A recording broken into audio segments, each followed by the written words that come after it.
নমস্কার, আমার এই নতুন ভিডিওতে সকলকে ওয়েলকাম। এখন বাজছে সন্ধ্যা 7টার মতো, আর এই সময় থেকে ভিডিওটা শুরু করছি। পুরো ভিডিওটা স্কিপ না করে দেখতে থাকুন, আশা করি ভালো লাগবে। আজকে যদি আমার ভিডিওতে নতুন বন্ধু হয়ে থাকেন, অবশ্যই চ্যানেলটিকে সাবস্ক্রাইব করে দেবেন, আর পরবর্তী ভিডিওর নোটিফিকেশন পাওয়ার জন্য পাশের বেল আইকনটা প্রেস করে রাখবেন। শ্রীহান ওর বাবার সাথে গেছে একটু ঘুরতে, কারণ সারাদিন তো সে বাইরে বেরোতেই পারে না। আমাকেও যেতে বলছিল, কিন্তু আমি আর যাইনি, ওই গেল। আর এদিকে পিসি রুটি আর ঘুগনি বানাচ্ছে আজকে রাতের খাবারের জন্য। যে কোনো খাবার গরম গরম খেতে আমার শ্বশুরমশাই ভীষণ ভালোবাসেন।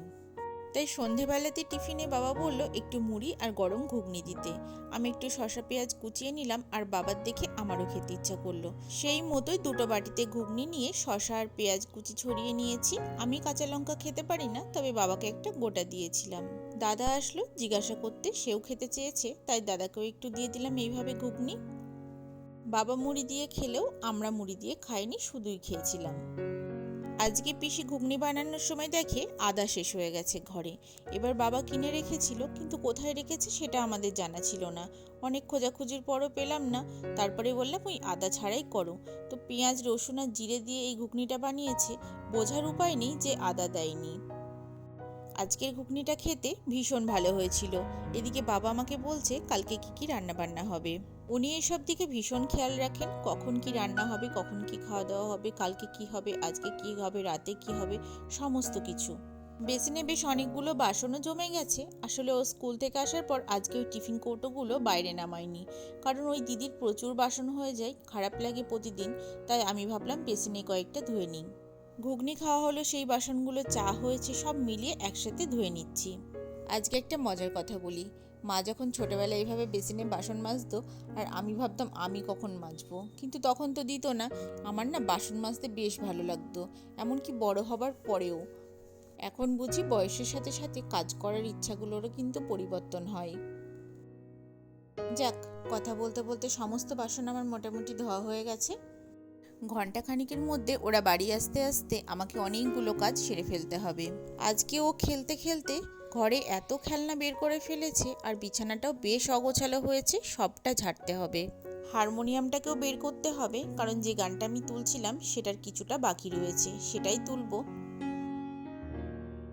বেসিন টেসিনগুলো এখনই একটু পরিষ্কার করে রাখলাম, তাহলে যদি একটু তাড়াতাড়ি শুয়ে পড়া যায়, সকালে কিছুতেই আমাদের ঘুম ভাঙে না। এতদিন ধরে টানা বৃষ্টি হলো, তবুও যেন গরমটা কিছুতেই কমছে না। একটু হাত মুখটা ধুলে সবসময় একটু শান্তি লাগছে। কিছুদিন ধরে আমি সকালে ভিডিও শুরু করতে পারছি না, হয় দুপুরবেলা না হলে সন্ধ্যাবেলা। এই সময় থেকেই ভিডিও শুরু করছি, কারণ সকালবেলা ভীষণ তাড়াহুড়ো থাকে।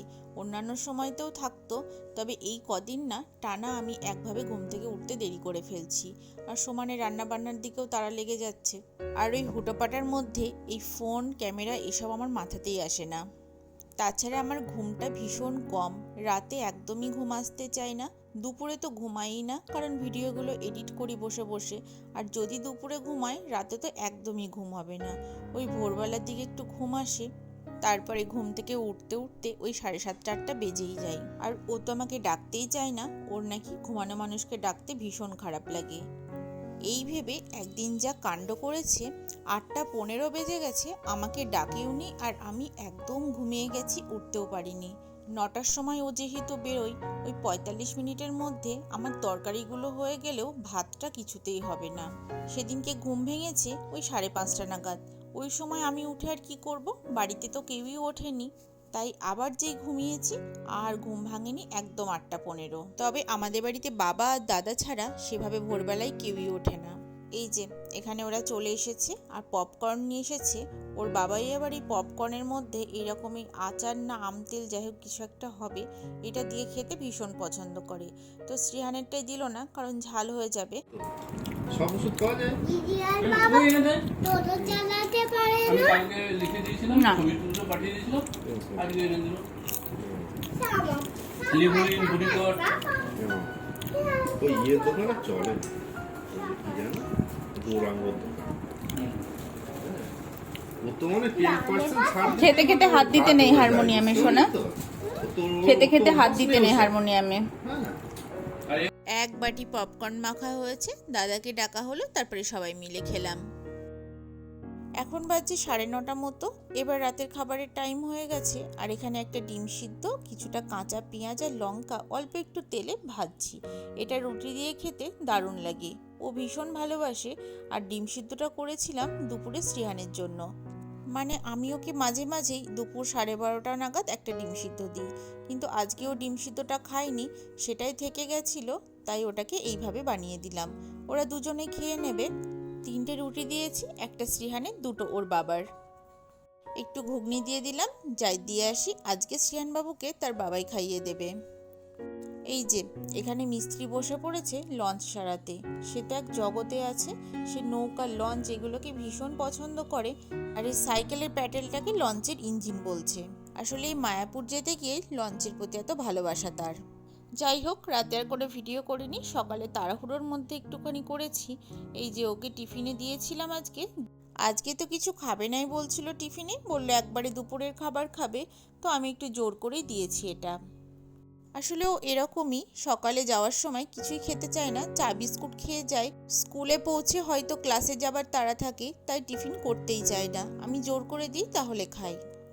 আর আজকে দুপুরে ভাতের সাথে দিয়েছিলাম একটু কাঁঠালের বীজ ভাজা, যেটা ও খেতে ভীষণ পছন্দ করে, মাছের ঝোল আর একটা সবজি। যাই হোক, সমস্ত কিছু আমার রেডি করা হয়ে গেছে। এবার এই টিফিনগুলো ব্যাগের মধ্যে ঢুকিয়ে দিই। টিফিনটা যদি ঠিকঠাক করে গুছিয়ে দিতে পারি তাহলে আমারও ভালো লাগে। আজকে পুরো রোদ ঝলমল করছে বাইরেটা, ছাতা বের করার আর প্রয়োজন নেই, তবুও ব্যাগে দিয়ে দিই, কারণ কখন বৃষ্টি আসে তার তো ঠিক নেই। আর ছাতা এখন নিত্যদিনের সঙ্গী হয়ে দাঁড়িয়েছে। একটা বড় 2 লিটারের জলের বোতল দিলাম, কারণ ওদের স্কুলে জলের ভীষণ সমস্যা, সমস্ত জলটাই নিয়ে যেতে হয়, ব্যাগটাও ভীষণ ভারী হয়ে যায়। আজকে রান্না হচ্ছে পটল চিংড়ি আর মাছের ঝোল, আর হয়তো অন্যান্য কিছু সবজি হবে। আমি পটল চিংড়িটা বানাচ্ছি, আর অন্যদিকে মাছটা ভাজা হচ্ছে। আমার আবার এই পটল চিংড়ি খেতে ভীষণ ভালো লাগে। ওদের স্কুলটা যেখানে, ওর পাশেই ঠিক পঞ্চায়েত, আর পঞ্চায়েতে একটা ওই জল পিউরিফাই হওয়ার মেশিন বসিয়েছে। এবার যেহেতু পাশেই বসানো হয়েছে, তার জন্য স্কুলে আর দেয় না, স্কুল থেকে বেরিয়ে আর জল আনতে যায় না, পুরো জলটাই ও বাড়ি থেকে নিয়ে যায়। এদিকে পটলগুলো ভেজে তুলে নিলাম, এবার চিংড়ি মাছটা ভেজে নেব। আগেই ভাজা উচিত ছিল, কিন্তু আমার কাটা হয়ে গেছিল পটলগুলো, তাই ভেজে নিয়েছি। এবার চিংড়ি মাছটা ভেজে তুলে নেব, তারপরে আলুগুলো ভাজবো। আলুর সাথে পেঁয়াজগুলো ভেজে নেব, আর মশলা হিসাবে দিয়েছিলাম আদা রসুন পেঁয়াজ বাটা, সাথে করে একটু টমেটোও ছিল। নামানোর আগে একটুখানি সবজির মশলা দিলে বেশ ভালো হয়, বা গরম মশলা, কিন্তু কোনোটাই আমার কাছে নেই। আর যে গোটা গরম মশলাটা রয়েছে, ওটা আর আমার বাটার ক্ষমতা নেই। সেই সকাল থেকে রান্নাবান্না চলছে, আর পেরে উঠছি না। এখনও শ্রিহানকে খাওয়াতে হবে, ওকে পড়াতে বসাতে হবে, নিজে খেতে হবে। আমার তো এই চা খেতে খেতেই 10টা বেজে যায়।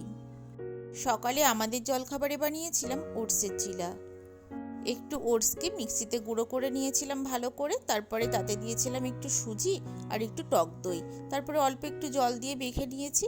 একটু টমেটো পেঁয়াজ কাঁচা লঙ্কা দিয়েছি, অন্যান্য সবজি দিলে ভালো হতো, কিন্তু কোনো কিছু ছিল না, তাই এই দিয়েই করেছি। অল্প একটু তেল ব্রাশ করে নিয়েছিলাম, তারপরে পাতলা পাতলা করে দিয়ে দিয়েছি, বেশ ভালো লাগলো খেতে। শ্রিহানকে স্নান করিয়ে দিলাম, এবার ওকে রেডি করে দিচ্ছি একটু, ওই টিপ পরানো ক্রিম মাখানো এইসব আর কি। এবার আমি করে নেব। এই যে এখানে সে খেলতে বসেছে, ক্রিসমাসের সমস্ত জিনিসপত্র বের করেছে, আর আজকে এগুলোই তার খেলার জিনিস, সমস্ত বের করেছে, আবার আমাকে এগুলো তুলতে হবে। আমি এই সুযোগে একটু খেয়ে নিই। আজকে খাবারটা ঘরেই নিয়ে এসেছি, কারণ বাইরে সবার খাওয়া হয়ে গেছে, একা একা ওই ডাইনিং টেবিলে বসে খেতে ভালোও লাগে না। আমি খেতে বসেছি, আর দেখুন আমার গলাটা ধরে কেমনভাবে ঝুলছে। আবার নিজে কি বলছে জানেন, আমি এরকম করছি তোমার গলায় কি বেঁধে যাবে, তুমি কি কষ্ট পাবে? কথাগুলো শুনলে এত হাসি পায়। খাওয়া হয়ে গেছে, এবার ওর সাথে একটু খেলতে হবে। এবার ওই চোকাশমাটাকে আমাকে পড়াবে। কি বিচ্ছিরি লাগছে দেখুন। বাইরে প্রচণ্ড মেঘ করেছে, মনে হচ্ছে বৃষ্টি আসবে। ওই যে বললাম, এক বেলায় রোদ হয় তো আর এক বেলায় বৃষ্টি। যাই হোক, আজকে ভিডিওটা এখানেই শেষ করছি। শ্রিহানবাবু ঘুমিয়ে পড়েছে, আবার আসছি নতুন কোনো ভিডিও নিয়ে। ততক্ষণ ভালো থাকবেন। যদি ভিডিওটা ভালো লাগে অবশ্যই একটা লাইক করবেন।